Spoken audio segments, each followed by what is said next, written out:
Hi hello வணக்கம், welcome to Vini properties. இன்றைக்கி தான் நம்ம சேனலில் ஃபஸ்ட் டைம் பார்க்கணும், சப்ஸ்கிரைப் பண்ணிச்சுக்கோங்க. சேலம் மற்றும் ஏற்காடு நம்ம போகிற வீடியோ கண்டினியூஸ் வரும். வணக்கம். இன்றைக்கி நம்ம பார்க்க போகிற இடம் எங்கன்னு பார்த்தீங்கன்னா, சேலம் ஏற்காடுலேருந்து ஜஸ்ட் வாக்கபிள் டிஸ்டன்ஸுங்க. அண்ணா பார்க்கை ஒட்டி ஒரு லேக் ஃபாரஸ்ட் ரோடு வரும். அந்த ரோட்லேருந்து ஒரு 200 to 300 மீட்டர் நடந்து வந்தீங்கன்னா நேராக நம்ம சைட் வந்துடுங்க. கிழக்கு பார்த்த சைட்டுங்க. லேண்டோட சைஸ் பார்த்தீங்கன்னா 33க்கு 40ங்க. 1317 ஸ்கொயர் ஃபீட் லேண்ட் ஏரியா. எப்பயுமே தண்ணி பிரச்சனை இல்லாத இடங்க. கீழே போகிற மெயின் ரோட் டச்சில் இருக்குது.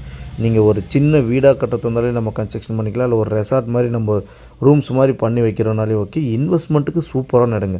உங்களுக்கு வியூ பாயிண்ட்டும் கிடைக்கும். வாட்டர் ப்ராப்ளம் என்றைக்குமே பிரச்சனை வராத ஏரியாவில் ஒரு இந்த ஏரியாவில் நம்மக்கிட்ட 1200, 1300, 1500 அந்த மாதிரி நிறைய ஃப்ளாட் இருக்குங்க. உங்களுக்கு சைட் விசிட் மேக் பண்ணணும், இல்லை ஃபர்தர் டீட்டெயில் சைட் விசிட் பார்க்கணும், இல்லை ஃப்ளாட்டை பார்க்கணும் அப்படின்னா ஸ்க்ரீன் நம்பர் கான்டாக்ட் பண்ணுங்கள். ஒரு ப்ரைஸ் பார்த்தீங்கன்னா 3300 சொல்கிறாங்க, 3200 சொல்கிறாங்க. அது ஸ்லைட்லி நெகோஷியபிள், நம்ம பேசிக்கலாம். தேங்க்யூ, நன்றி, வணக்கம்.